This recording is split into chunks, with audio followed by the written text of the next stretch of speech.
Here's some questions to consider. What would you do if you were in charge? How would you navigate the pandemic, crime, angry voters? Elected leaders and the people they put in positions of power face those questions and more in 2021. WAT 6 on Your Side reporter Lexi Spivak now shows us some of the big calls they made here and around the country. The year in politics started with a scene of chaos at the U.S. Capitol, a crowd storming the building in an apparent attempt to stop lawmakers from certifying the election of President Joe Biden. East Tennesseans were there. Cliff Mateer was one of them. It's just my obligation as an American citizen to protest what I see as a great wrong being done on the people of the United States.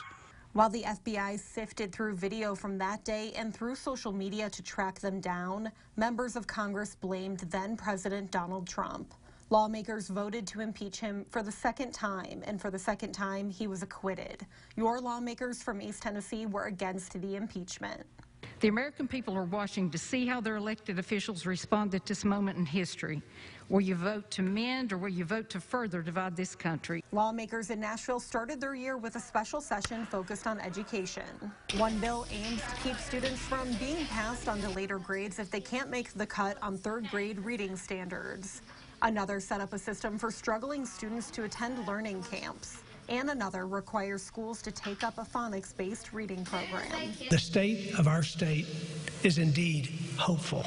COVID-19 was front and center for Governor Bill Lee's State of the State address, not just in the speech, but also the setting, moved out of the State House chambers because of the pandemic. The governor and lawmakers set about discussing COVID relief money and how to use it. And when the dust settles on this year, our combined rainy day and TennCare reserve funds will be $2 billion, the largest in the state's history.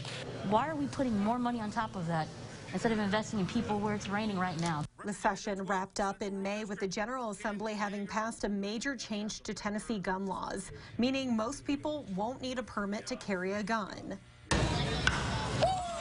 prospect of bringing baseball back to downtown Knoxville kept rounding the bases as city, county, and project leaders worked through the details of building and funding a multi-use stadium for the Old City. It wasn't without controversy. Project backers assured that people living nearby would benefit with a shot at jobs building or running the stadium. Community groups wanted guarantees in writing, though. Unions also wanted to make sure of good wages in a local workforce. The motion carries 5 yeses, 2 abstentions, 1 no. By November, it was essentially a done deal, with the city and county giving the Sports Authority the go-ahead to issue bonds to pay for the project.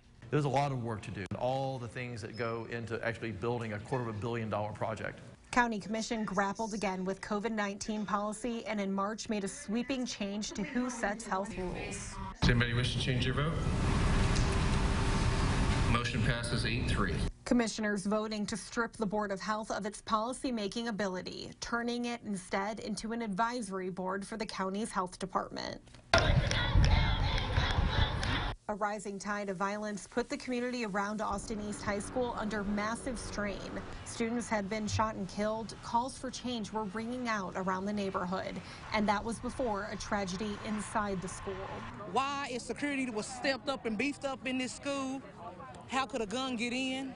AE student Anthony Thompson Jr. was shot and killed inside a bathroom. Officers had gone to the school over a domestic violence report and found Thompson with a gun. Thompson and the officers fought. The gun went off, and an officer fired the shot that left Thompson dead. But those answers took a while to come out, and community members wanted immediately to see video from officers' body cameras, which KPD had only recently adopted.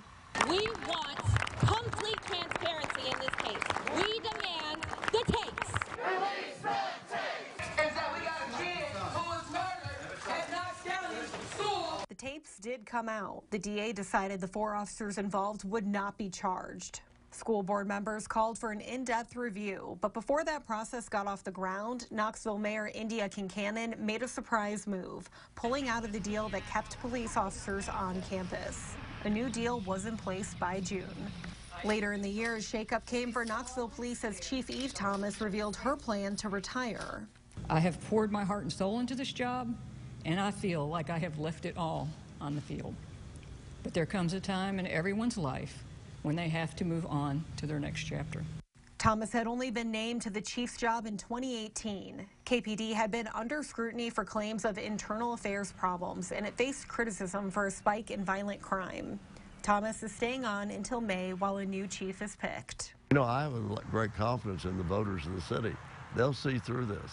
Former Mayor Victor Ashe took on his own local Republican Party in August as the county party sent out mailers aimed at the usually nonpartisan city council election.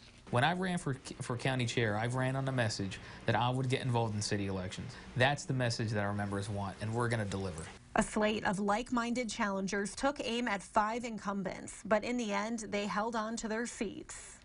But partisanship is now coming to school board races after state lawmakers allowed the change in their COVID-19 special session, a session that also aimed to roll back pandemic restrictions coming from Washington, D.C. and from federal courtrooms. New redistricting maps are also on the horizon. In Knox County, they drew literally a small portion of my precinct into Representative McKenzie's district so that we would be pitted against each other. The state's Republican-led General Assembly takes up that proposal when the new session begins in January.